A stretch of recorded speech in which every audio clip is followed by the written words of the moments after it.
Salam hər kəsə. Bugünkü fizika dərsimizin mövzusu cərəyan mənbələri, elektrik hərəkət qüvvəsi, tam dövrə üçün Ohm qanunu, tam dövrənin faydalı iş əmsalı. Əsasən bugün bizdə mövzu izahı olacaqdır. Keçən mövzumuzun izahına ilk olaraq cərəyan mənbəyi haqqında izah verəcəm mən sizə. Deməli, naqildə elektrik cərəyanının uzun müddət olması üçün həmin naqilin uclarında potensiallar fərqi yaranmalıdır. Yəni, naqilin uclarında fasiləsiz olaraq elektrik yüklərinin toplanması təmin edilməlidir. Bu məqsədlə elektrik dövrələrində cərəyan mənbəyinə və generatorlardan istifadə olunur. Cərəyan mənbəyinin şərti işarəsi, baxın, iki paralel xətt çəkirik. Xəttin biri böyük, digəri isə kiçikdir. Yadda saxlayaq, bütün cərəyan mənbələrində elektrik yüklərinin ayrılma prosesi baş verir. Mənbəyin bir qütbü müsbət, baxın, böyük tərəf həmişə müsbət, kiçik tərəf isə mənfi yüklənəcəkdir. Və bu məqsədlə mənbəyin daxilində kənar qüvvələr iş görür. Baxın, cərəyan mənbəyinin müsbət və mənfi yüklərinin ayrılma prosesini təmin edən qüvvələr var ki, həmin qüvvələr kənar qüvvələr adlanır. Kənar qüvvələrin təsirini xarakterizə edən fiziki kəmiyyət isə mənbəyin elektrik hərəkət qüvvəsi adlanıb, epsilon hərfi ilə işarə olunur. Deməli, cərəyan mənbəyinin elektrik hərəkət qüvvəsi elektrik yükünü qapalı dövrə boyunca hərəkət etdirən zaman kənar qüvvələrin gördüyü işin həmin yükün miqdarına nisbətinə bərabər olan kəmiyyətdir. Yəni, epsilon bərabərdir A kənar bölkü. Bu zaman EHQ-nın vahidini çıxaraq işin vahidi 1 joule, yükün vahidi 1 kulon olub. 1 joule bölünsün 1 kulon bizə verir voltü. Eyni ilə gərginliyin vahidi ilə oxşardır. Bir də əsas nəyi yadda saxlayın? Deməli, qapalı dövrədə kənar qüvvələrin gördüyü iş həmişə sıfırdan fərqli olacaq. Amma elektrostatik təbiətli qüvvələrin gördüyü iş isə sıfıra bərabər olur. Sonra kənar qüvvələr olaraq hansı qüvvələri misal göstərir bizdə? Məsələn, maqnit təbiətli Lorentz qüvvəsi, kimyəvi təbiətli, yəni qalvanik elementdə, istilik təbiətli termoelementdə, işıq təbiətli isə fotoelement və s. buna misal ola bilər. Deməli, burada da qeyd etdik ki, baxın, bu bizdə bütün testlərdə olacaq sabit cərəyan mənbəyinin şərti işarəsi. Yenə qeyd edirəm, mənbəyin bir tərəfi həmişə müsbət, digər tərəfi isə nə cür yüklənəcək? Mənfi yüklənəcək. Keçək digər səhifəmizə. Digər səhifəmizdə artıq tam dövrə üçün Ohm qanunu qeyd etmişəm. Baxın, belə bir dövrə təsəvvür edək. Deməli, dövrəmizdə var cərəyan mənbəyi. Burada götürək, dövrəyə ardıcıl olaraq qoşuruq ampermetr. Dövrəmizdə olsun elektrik lampası. Lampanın müqaməti var R. Baxın, gətirdik, birləşdirdik bura. Deməli, cərəyan mənbələri dövrə hissəsi, yəni qapalı və ya tam dövrə iki hissədən ibarətdir. Birinci olur xarici hissə. Xarici hissə birləşdirici naqillər, işlədici cihazlar. Məsələn, baxın, burada işlədici cihaz olaraq lampanı qeyd etmişəm. Sonra, məsələn, ölçü cihazı burada ampermetrdir. Sonra bir də daxili hissə var ki, daxili hissə cərəyan mənbəyidir ki, cərəyan mənbəyinin daxilində də mənbəyin EHQ-sı, bir də mənbəyin daxili müqaməti var. Burada yazaq E. İndi həm xarici, həm daxili hissə arasında, yəni tam dövrə üçün Ohm qanunu yazırıq. I bərabərdir epsilon bölünsün R plus R. Deməli, R burada xarici müqamət, kiçik R isə nədir? Daxili müqamət. İndi bu şəkildə bir lampa var. Amma elə test ola bilər ki, burada 2 lampa ola bilər. 2 lampa ola bilərsə, burada artıq 2 dənə müqamət olduğuna görə biz mütləq bu düsturda R-in yerinə yekun yazmalıyıq. Naqillərlə arıca birləşəndə biz onları toplayırıq. Toplayanda onunla bura R-in yerinə neçə R yazacaqsınız? 2 R yazacaqsınız. Sonra əsas olaraq nə yadda saxlayın? Qeyd etmişdik əvvəldəki cərəyan istiqaməti olaraq həmişə müsbətdən mənfiyə doğru istiqamət götürülür və yaxud da ki, elektrik cərəyanı potensialın azalması istiqamətində yönəlir. Məsələn, baxın, burada A nöqtəsinin potensialına fi A, B nöqtəsinin potensialına nə deyirik? Fi B. Cərəyan həmişə şərti olaraq müsbətdən mənfiyə doğru istiqamət götürüləcək. Sonra keçək digər səhifəmizdə. Digər səhifəmizdə isə testlərdə rastlaşacaqsınız. Qapalı dövrə hissəsi üçün Ohm qanunu 2 şərtə parçalanır. Birinci şərt nədir? Əgər mənbəyin xarici müqaməti sıfıra bərabər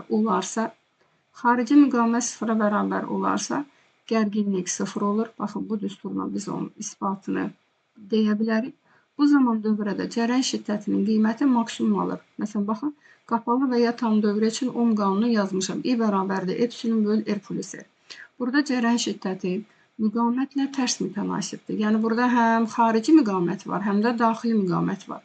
Qeyd edək ki, xarici müqavimət düşdü sıfıra. Onda məxrəcin qiyməti azaldı. Bu zaman cərəyan şiddətinin qiyməti artdı. Və bu həm maksimal cərəyan şiddəti və yaxud da ki, bunu adlandırırlar qısa qapanma cərəyanı. Qısa qapanma cərəyanı da bilirik ki, dövrədə nə baş verə bilər? Yanğına səbəb ola bilər və bunu aradan qaldırmaq üçün istifadə olunur əriyən qoruyucudan. Digər halda isə, əgər mənbəyin müqavimət, əgər xarici müqavimət sonsuz böyükdürsə, bu zaman dövrədə cərəyan keçmir, yəni cərəyan sıfıra bərabərdir. Baxın, indi bu düstura görə cərəyana sıfır yazsaq biz bura. Onda dövrəyə qoşulmuş voltmetr, mənbəyin uclarındakı dövrəyə qoşulmuş voltmetr elə mənbəyin elektrik hərəkət qüvvəsinin qiymətini göstərəcəkdir. U bərabərdir epsilon və belə dövrə olacaq və açıq dövrə. Məsələn, baxın, burada şəkilləri də qeyd etmişəm. Deməli, hər iki halda, məsələn, bax, bu elə bizim test toplumumuzda olan suallardan biridir. Baxırıq ki, dövrə açıq dövrədir. Dövrə açıq dövrə olanda, məsələn, variantda qeyd edilir ki, voltmetr nəyi göstərir? O dəqiqə bilir ki, dövrə açıq dövrəsə dövrədən cərəyan keçmir. Dövrədən cərəyan keçmədiyinə görə bu zaman voltmetr EHV-nin qiymətini göstərəcəkdir. Məsələn, tutaq ki, bura EHV-yə yazır 20 volt. Deməli, əgər voltmetr neçəni göstərir? 20 volt. Yenə qeyd edirəm. Deməli, Ohm qanunu 2 şərtə parçalandı. Birinci şərtdə xarici müqavimət 0 götürüldü. Bu zaman dövrədə cərəyan şiddəti maksimum qiymət alıb oldu qısa qapanma cərəyanı. İkinci halda isə dövrə açıq dövrədir. Dövrə açıq dövrə olanda dövrədən cərəyan keçmir. Bu zaman dövrənin müqaviməti böyükdür. Sonra dövrəyə qoşulmuş, yəni mənbəyə qoşulmuş, mənbəyin uclarına qoşulmuş voltmetr elə mənbəyin EHV-sinin qiymətini göstərir. Keçək digər səhifəmiz. Digər səhifəmiz isə qrafiklə bağlıdır. Yəni, qapalı və ya tam dövrə üçün fiziki kəmiyyətlər arasında əlaqə qrafikləri. Baxın, U bərabərdir epsilon çıxılsın IR.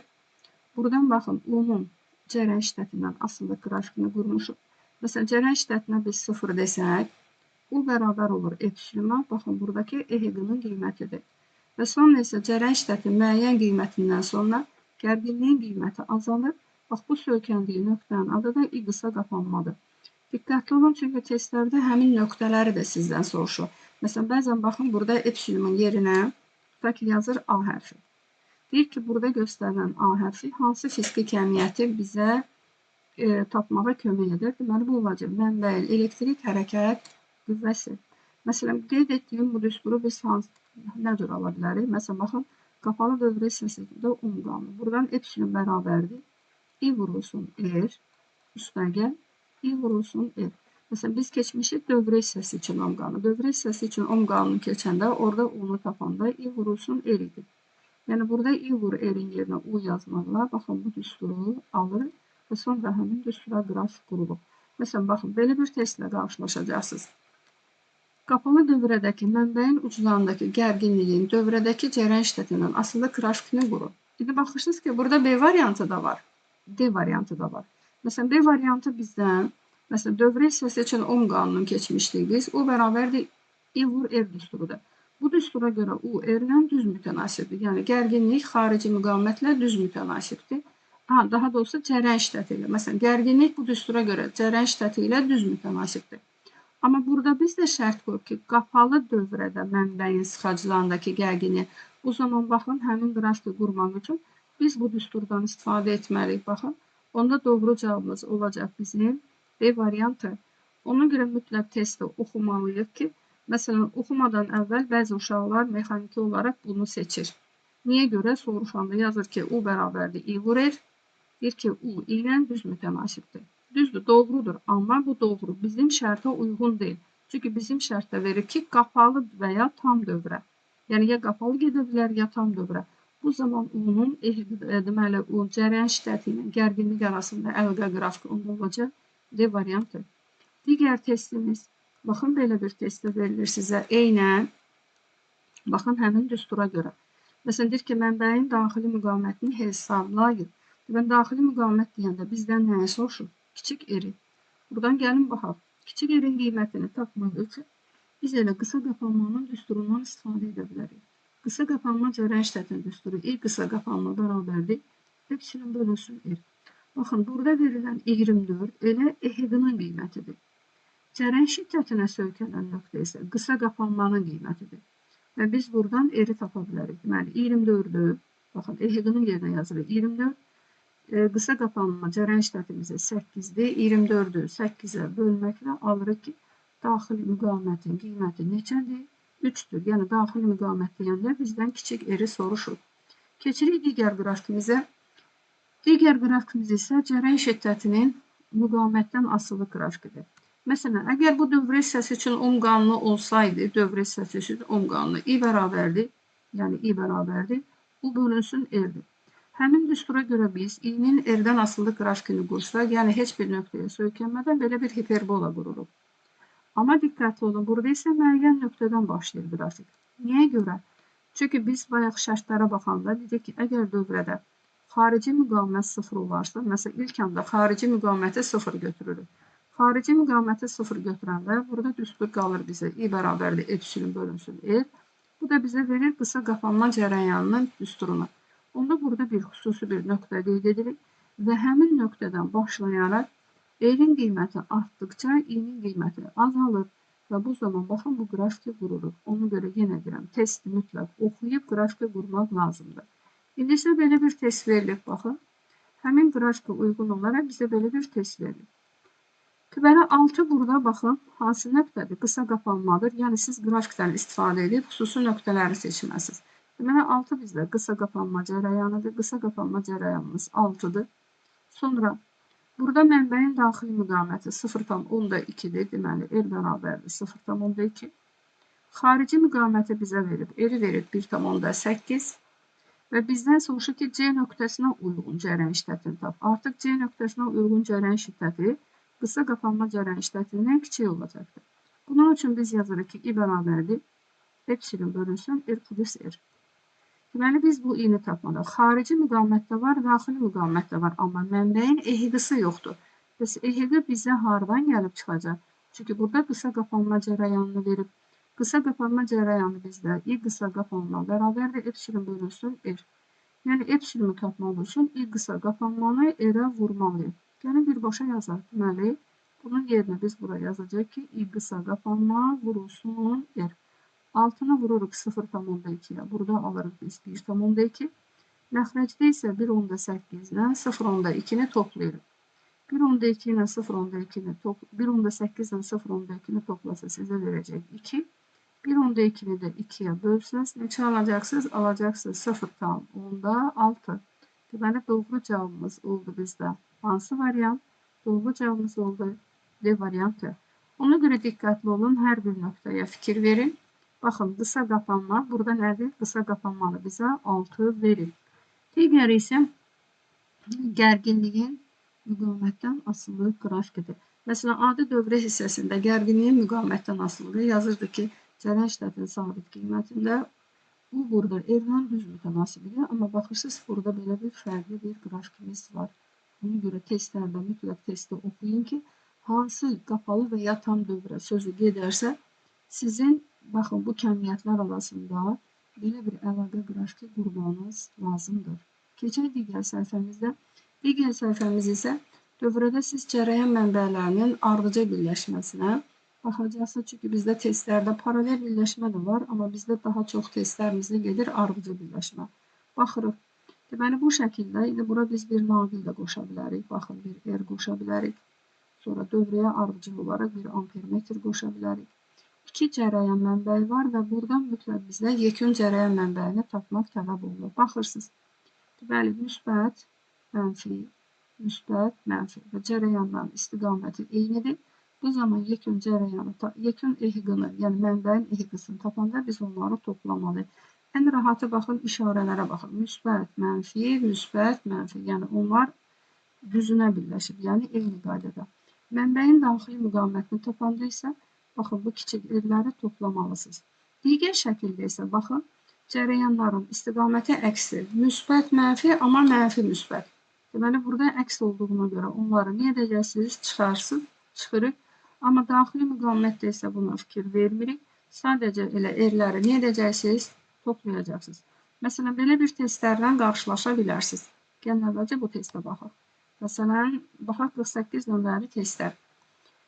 48 nömrəli testlər bizdən soruşur ki, dövrədə cərəyan şiddətini tap. Deməli, bu qapalı dövrədir. Qapalı dövrədə mən cərəyan şiddətini tapmaq üçün yazırıq ki, I bərabərdir epsilon bölünsün R üstə gəlir. Və baxırıq, bir xarici müqavimət var, amma 2 dənə daxili müqavimət var, 2 dənə də mənbəyin EHQ-sı var. Deməli, burada həm epsilon, həm də R-in yerinə yekun qiymət yazılmalıdır. Birinci gəlin epsilona baxaq. Ya toplamalıyıq, ya da nə etməliyik? Çıxmalıyıq. Baxırıq, müsbət, mənfi. Amma mənfi müsbət, deməli cərəyanların istiqaməti burada necə yönəlib? Əksdir. Bunun üçün baxın bu, yəni bunlar dövrəyə baxın bu şəkil idi, ikinci şəkil idi. Bu zaman biz EHQ-ları çıxmalıyıq. Yəni 10-dan 4-ü çıxırıq, bura nə yazırıq? 6. Xarici, daxili müqavimətləri isə sadəcə toplamalısınız. 0,6 ilə 0,4-ü toplasaz, neçə verəcək? 1. Burada da yazırıq 5 üstə gəl 1. Cavabımız olacaq nə qədər? 1 amper. Deməli, dövrədə cərəyan şiddəti oldu 1 amper. Keçək digər testə. Baxın, digər testdə yenə bizdən deməli, hər birinin elektrik hərəkət qüvvəsi 6 volt. Baxın, 3 dənə cərəyan mənbəyi verilib və hər birinin də qiyməti, yəni bərabərdir də elektrik hərəkət qüvvə. Epsilonu 6 voltdur və bizdən soruşur dövrədəki bir dəqiqə cərəyan mənbələr şəkildəki kimi birləşmişdir. Deməli, voltmetrin göstərişini müəyyən edin. Bunun üçün biz nə edəcəyik? 2 ohm qanunu birləşdiririk. Yəni, yazırıq U bölü R bərabərdir. Baxın, U bölü R bərabərdir. Epsilon bölünsün R plus R. Buradan gərginliyi tapsaq, yəni voltmetrin göstərişini tapmış oluruq. Epsilon vurulsun R, üstə gəlinsin R. Böyük yerə dedik ki, xarici müqavimətdir. Xarici müqavimət 6-dır, ona biz 6 yazırıq. Amma gəlir epsilon, yəni mənbəyin EHQ-sı. Mənbəyin EHQ-sı artıq biz yekun EHQ tapmalıyıq. Baxaq, müsbət, mənfi, müsbət, mənfi, müsbət, mənfi. Deməli, burada istiqamət eynidir. Onlar dövrəyə hamısı eyni cür qoşulur. Ona görə biz yekun toplamalıyıq. 3 dənədir, qiymət eyni olduğuna görə elə yazırıq bura 3 vurulsun epsilon. 3 vur 6 alırıq 18. Deməli, EHQ-yə yazdıq. Mənbəyin EHQ-sına 18. Xarici müqavimətimiz 6. Burada da böyük R 6 və kiçik R. Deyir ki, hər birinin daxili müqaviməti 1-dir. Yəni 1, 1, 1. Qeyd etmişdim ki, daxili müqavimətlərdə sadəcə toplayırsınız. Orada işarəyə baxmırsınız. Buradan biz nə alırıq? 6 üstə gəl 3 bizə verir 9-u. 18 ilə 9 qısa 2-yə. Bunda gərginliyi neçə tapdıq? Voltmetrin göstərişi olur bizdə 12 volt. Digəri də 60 nömrəli testdə, eyni tipli testdə. Sadəcə həmin testdə sizdən cərəyan şiddətini soruşur. Cərəyan şiddətini tapmaq üçün biz yazırıq. Yəni, I bərabərdir epsilon bölünsün R plus R. Yəni, qapalı dövrə hissəsi üçün ohm qanunu yazırıq. Baxırıq ki, burada 3 batareykamız var. 3 batareyka varsa, yəni 3 cərəyan mənbəyi var. Mütləq yekun EHQ tapmalıyıq. Əvvəlcə onların dövrəyə nə cür birləşdiyinə diqqətli olmalıyıq. Baxaq, müsbət, mənfi, müsbət, mənfi, müsbət, mənfi. Deməli, biz onları toplamalıyıq. Burada dedik ki, hər biri 6 voltdur. Onda 3 dənəsi isə yazırıq 3 vurulsun 6-yı alırıq 18 volt. Deməli, mənbəyin EHQ-sı 18 voltdur. Daxili, xarici müqavimət 6-dır. Daxili müqavimət hər biri 1-dir. 3 dənə olduğuna görə onlar 3 R olacaq, yəni 3 olacaq. Burada yazırıq 3. Burada verir bizə 9, 18 ilə 9-u ixtisar apardı. Doğru cavab aldıq biz nə? 2. Deməli, biz baxdıq burada sizdə cərəyan mənbələrinin ardıcıl birləşməsi. Əgər cərəyan mənbələri paralel birləşərsə, məsələn, 3 dənə cərəyan mənbəyi, eyni cərəyan mənbəyi olur orada. Paralel birləşəndə orada artıq bir EHQ-nın qiymətini götürürük. Amma naqilin müqavimətini isə onun tərs qiymətinə, yəni paralel birləşmədə EHQ yekunu tapanda isə burada sayına böləcəyik. Aydın oldu. Çünki amma topluluğu sizdə testlərdə daha çox gedir ardıcıl birləşmə ilə. Keçək digər səhifəmizə. Digər səhifəmizdə isə qapalı və ya tam dövrədə ayrılan istilik miqdarı güc, bir də faydalı iş əmsalının düsturlarıdır ki, bu düsturlardan bizdə testlər gedəcək. Məsələn, burada 2 məsələni qeyd etmişəm bura, 2 test qeyd etmişəm. Gəlin əvvəlcə həmin testlərimizə baxaq. Deməli, birinci testimiz nədən ibarətdir? Baxaq. Cərəyan mənbəyinin sıxaclarına qoşulmuş voltmetr, baxın, xarici dövrə qapandıqda. Deməli, dövrə qapalı, bir də nə yazıb? Dövrə açıq. Dövrə qapalıdırsa, voltmetr ilə mənbəyin uclarındakı gərginliyi ölçür. Yazırıq 3,6 volt. Amma sonra deyirsə ki, dövrə açıqdır. Baxın, bayaq biz Ohm qanununun iki şərtə elə bir ki, ayrıldığına baxdıq. Dövrə açıq olanda mənbəyin uclarına, mənbəyə qoşulmuş voltmetr EHQ-nın qiymətini göstərir. Deməli, bizə əslində EHQ-nı verir. 4,5 volt və bizdən soruşur mənbəyin faydalı işəmsalını. Mənbəyin faydalı işəmsalını baxın, eta bərabərdir U bölünsün epsilon. 3,6-nı bölürük 4,5-ə. Aldığımız cevabı da nəyə vuracaq?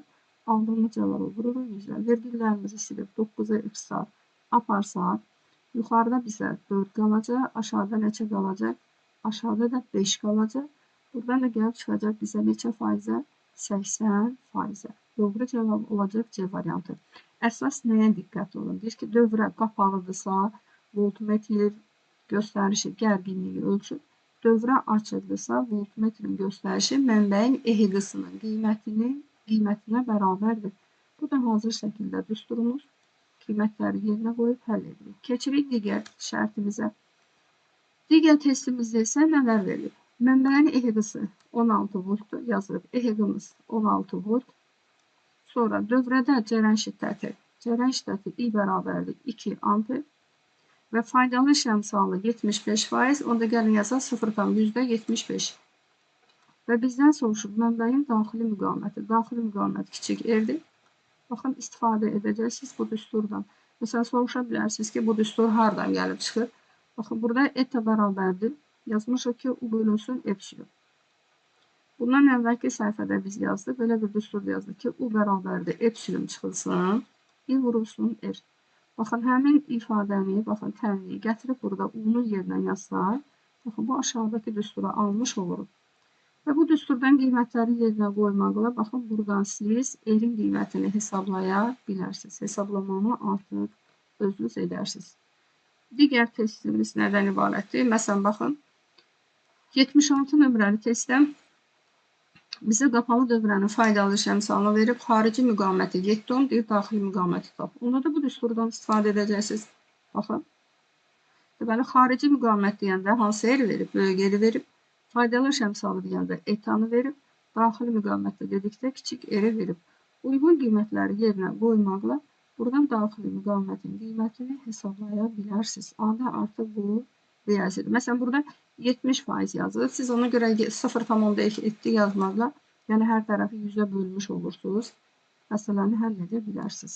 Baxaq görək, sonuncu səhifəmizdə əgər bizim tapşırığımız varsa, deməli, burada baxdıq biz nəyə? Faydalı işəmsalı, istilik miqdarı, gücün düsturları.